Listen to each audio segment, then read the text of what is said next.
राकेश प्रताप सिंह जी ने तमाम आरोप लगाए हैं। कहा है कि राम का अपमान हो रहा था, मैं कैसे बर्दाश्त करता, कैसे रहता सपा में। अगर इस बात पे कहते हैं कि मुझे रोका गया तो टोटल गलत है और ऐसा नहीं हो सकता। और अगर समाजवादी पार्टी से टिकट ना पाते तो ये विधायक ना बनते। अगर इनके बारे में जाना जाए तो 2012 के पहले इनकी क्या हैसियत थी। इनके पास केवल एक जैलो थी, इसके अलावा कोई गाड़ी नहीं थी। यही इनकी हैसियत थी। गाड़ियों की कीमत उनकी जानते हैं आप, उन्हें भिखमंगा बता रहे हैं। तो 2012 के पहले क्यों नहीं उनके पास इतनी गाड़ियां थी। संगठन गद्दार है या विधायक? जिसको संगठन ने विधायक बनाया वो गद्दार है। 403 विधानसभा सीटों वाले उत्तर प्रदेश में इन दिनों चर्चा का केंद्र एक विधानसभा सीट और उसके एक विधायक बने हुए हैं। सीट का नाम गौरीगंज है और विधायक समाजवादी पार्टी के टिकट पर जीत के आने वाले राकेश प्रताप सिंह हैं, जिन्हें बीते दिनों समाजवादी पार्टी ने निष्कासित कर दिया। अब पूरी चर्चा के केंद्र में राकेश प्रताप सिंह हैं, क्योंकि बीते दिनों वो निष्कासन के बाद पहली बार गौरीगंज गए और उन्होंने शक्ति प्रदर्शन किया और मंच से समाजवादी पार्टी को खूब ललकार लगाई। इसके बाद एक बयान खूब चर्चाओं में रहा समाजवादी पार्टी के अध्यक्ष राम उदित यादव जी का, जिन्होंने राकेश प्रताप सिंह पर कई आरोप लगाए। हमारे साथ बातचीत करने के लिए अमेठी जिले के समाजवादी पार्टी के जिलाध्यक्ष जी हैं। बहुत बहुत स्वागत है नादिर टीवी में आपका अध्यक्ष जी।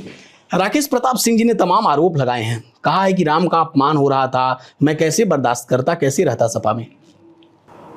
सबसे पहले तो मैं आपके चैनल को और आपको धन्यवाद देता हूं।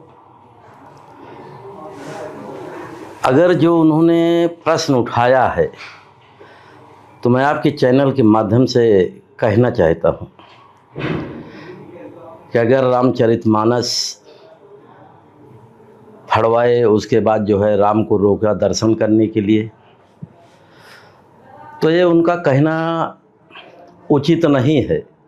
जब पार्टी से निकाले गए तब वो आरोप लगाए और 15 साल माननीय राष्ट्रीय अध्यक्ष जी के आशीर्वाद से वो विधायक रहे, तब उनको कभी नहीं रोका गया। जब पार्टी से निकाल दिए गए तो उनको रोका गया। रह गई बात माननीय राष्ट्रीय अध्यक्ष जी के परिवार की बात पे, तो उनका परिवार इतना साधी, इतना विचारधारा पूजा पाठ में कोई कह नहीं सकता है राष्ट्रीय अध्यक्ष जी के बारे में हमारे कि पूजा पाठ से वंचित हैं। जबकि आज मैनपुरी सांसद माननीय डिम्पल जी 9 दिन का व्रत रहती हैं। राष्ट्रीय अध्यक्ष जी हमारे मंदिर पे चाहे गंगा स्नान हो, कहीं ऐसी जगह नहीं बची है जहां हमारे राष्ट्रीय अध्यक्ष जी नहीं जाते। वो स्वयं जो है, अगर इस बात पे कहते हैं कि मुझे रोका गया तो टोटल गलत है और ऐसा नहीं हो सकता। समाजवादी पार्टी के ही विधायक थे राकेश प्रताप सिंह। गौरीगंज में सपा के लिए क्या सबसे बड़ी चुनौती इस समय वही बन गए हैं क्या? समाजवादी पार्टी की देन है कि 2012 में वो टिकट पाए और समाजवादी पार्टी के आशीर्वाद से वो विधायक बने। मैं आपके चैनल के माध्यम से कहना चाहता हूँ कि जब से देश आज़ाद हुआ, कभी समाजवादी पार्टी गौरीगंज विधानसभा में चुनाव नहीं जीती है। एक नया ब्लॉक 2012 में नए परसीमन में मुसाफिर खाना ब्लॉक था और नए परसीमन में पहली बार जुड़ा ब्लॉक, जो टोटल वो यादव बाहुल है। और नया परसीमन में जुड़ने पर पहली ही बार जो है 2012 में अपना विधायक बना दिया। ये समाजवादी पार्टी की देन है।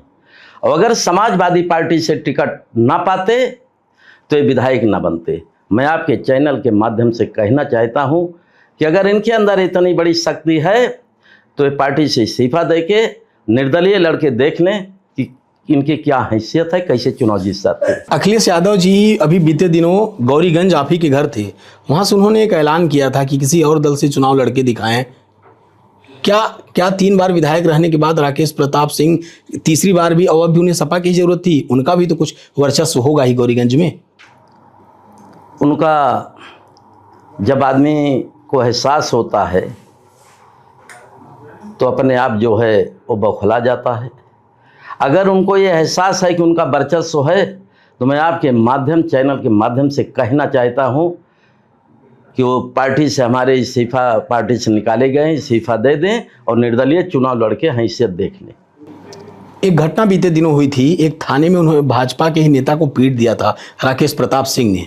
उसके बाद उनके बचाव में शिवपाल यादव ने भी बयान दिया था, और आज जब वो सपा छोड़ चुके हैं तो उन पर आप लोग इतने आरोप लगा रहे हैं। तो क्या समाजवादी पार्टी से निष्कासन और राज्यसभा चुनाव में सपा को वोट न देने की टीस भर नहीं है क्या? सबसे बड़ी बात तो ये है, जब वो दल में थे तो स्वाभाविक है परिवार के नाते मदद करना होता। जब हमारे दल में नहीं है तो उनके बारे में हम वैसे जो है कोई टिप्पणी नहीं करना चाहते हैं, और अगर वो समाजवादी पार्टी पर टिप्पणी करते हैं तो टोटल गलत हैं।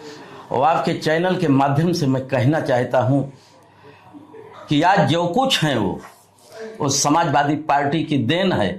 अगर इनके बारे में जाना जाए तो 2012 के पहले इनकी क्या हैसियत थी, ये किसी से छिपा नहीं है। जनपद अमेठी और गौरीगंज में, और अगर ये जांच का विषय है, इन्होंने अपने मुखारबिन से कहा कि मैं एक जिम्मेदार परिवार में पैदा हुआ हूं, और हमारे माननीय राष्ट्रीय अध्यक्ष जी को इन्होंने जिस तरीके से कहा कि एक अध्यापक के परिवार में पैदा हुए हैं, तो मैं कहना चाहता हूं कि 2012 के पहले इनके पास क्या थी, मात्र 16 बीघा जमीन थी। तब हैसियत जिम्मेदार की नहीं थी।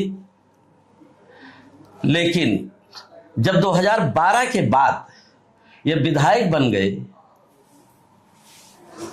तो इन्होंने अपने मुखारबिन से कहा कि आज मैं जिम्मेदार परिवार में पैदा हुआ हूं और 262 बीघा का जिम्मेदार हूं। तो मैं पूछना चाहता हूं आपके चैनल के माध्यम से कि 2012 के पहले अगर इनके पास क्या हैसियत थी, और अगर 2012 के बाद ये स्थित है तो ये जांच का विषय है। जांच भी होनी चाहिए कि यकूत संपत्ति आई कहां से। अनादि टीवी से ही बातचीत कर रहे थे राकेश प्रताप। उन्होंने कहा कि विधायक होने के पहले से भी मैं 2 गाड़ियों 3 गाड़ियों से चलता था। मैं आपसे कहना चाहता हूं कि अगर 2012 में मैं भी टिकट मांगा था, और मैं जानता हूं इनके पास केवल एक जैलो थी, इसके अलावा कोई गाड़ी नहीं थी। यही इनकी हैसियत थी। एक सवाल के जवाब में उन्होंने कहा कि जब हम लोग समाजवादी पार्टी में थे तो सिर्फ एक वर्ग के लोगों से अखिलेश यादव ज़्यादा मिलते थे। अगर हमारे माननीय राष्ट्रीय अध्यक्ष जी के ऊपर इस तरीके से ब्लेम लगाते हैं तो चाहे जितने जो है हमारे पार्टी में आए, चाहे वो अमर सिंह रहे हों, चाहे ज्ञानेश्वर मिश्र जी हों, अब आज पार्टी से जाने के बाद वो जिस तरीके से ब्लेम लगा रहे हैं कि केवल एक जात की पार्टी है, एक जात से मिलते थे, तो मैं आपके चैनल के माध्यम से पूछना चाहता हूं कि वो समय उनका कहाँ था जब 2012 में माननीय राष्ट्रीय अध्यक्ष जी के पैरों पे जो है नाक रगड़ते थे टिकट के लिए, वो दिन कब था उनके लिए जो है। आपका एक बयान वायरल हो रहा था, उसमें आपने बहुत कुछ बोल दिया है। कल तक आपके विधायक थे, गाड़ियों की कीमत उनकी जानते हैं, आप उन्हें भिखमंगा बता रहे हैं। 2012 के पहले मैंने ही उनको चुनाव लड़ाया, और मुसाफिर खाना अगर ब्लॉक ना होता तो मैंने आपको पहले भी बता चुका हूं कि कभी विधायक वहां नहीं बना है। मेरे ही ब्लॉक, मेरा कर्मभूमि है जो है, जन्मभूमि मेरी जो है मुसाफिर खाना ब्लॉक है, मेरी बदौलत हम लोगों ने उनको विधायक बनाया।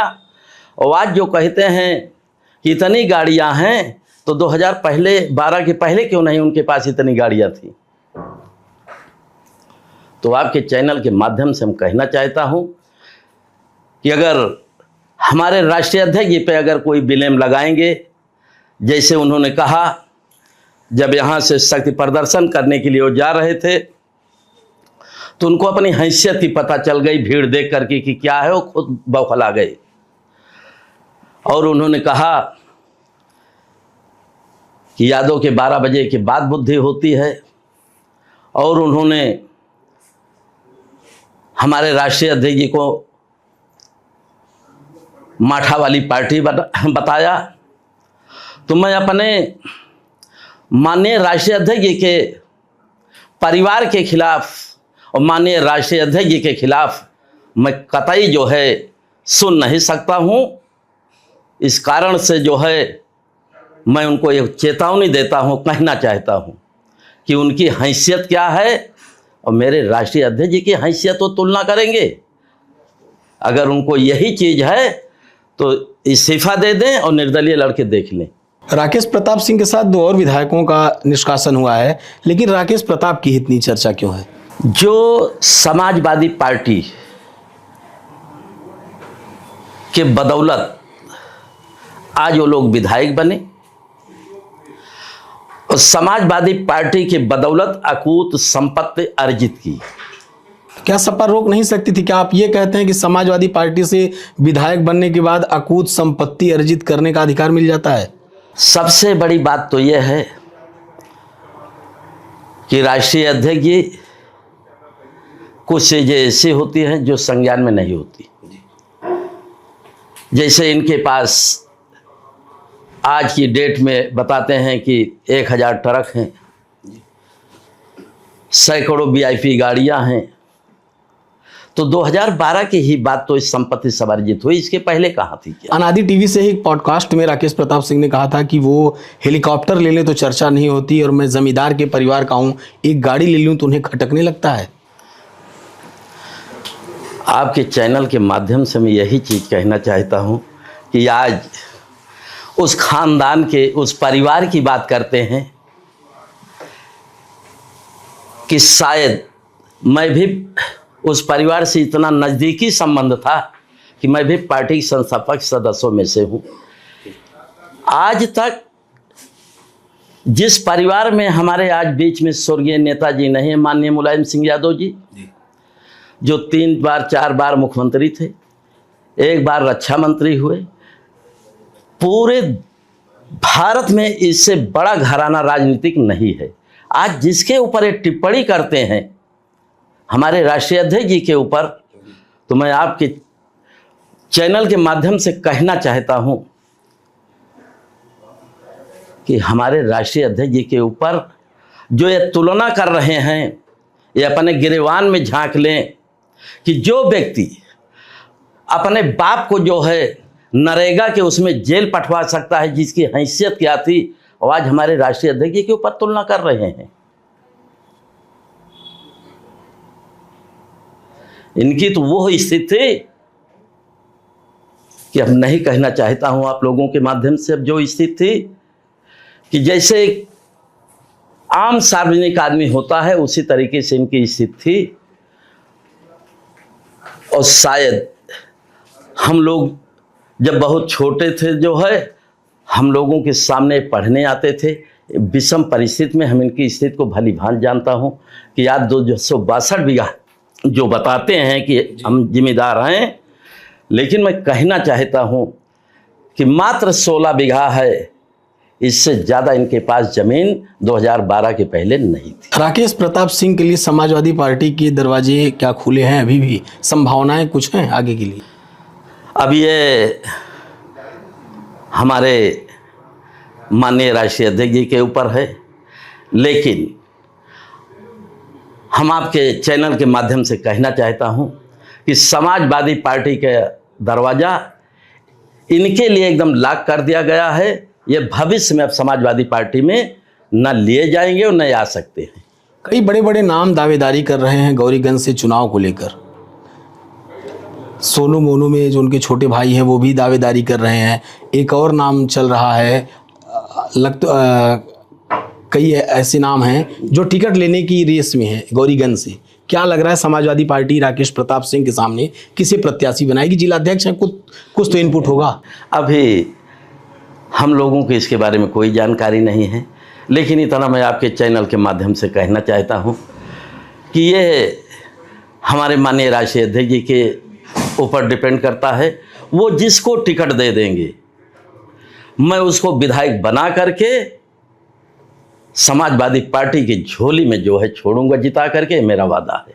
और राकेश सिंह की जमानत नहीं बचने दूंगा, ये भी वादा मेरा है। उन्होंने राकेश प्रताप सिंह ने तो ये कहा कि जमानत तो सपा की पहले नहीं बचती थी, मेरे आने के बाद सपा जीतने लगी। मैं आपके चैनल के माध्यम से कहना चाहता हूं कि उन्होंने संगठन पे भी अंगुली उठाया था। अभी जब लोकसभा का चुनाव था तो इन्होंने राज्यसभा में जो गद्दारी की थी जो है, उसके बाद लोकसभा का चुनाव हुआ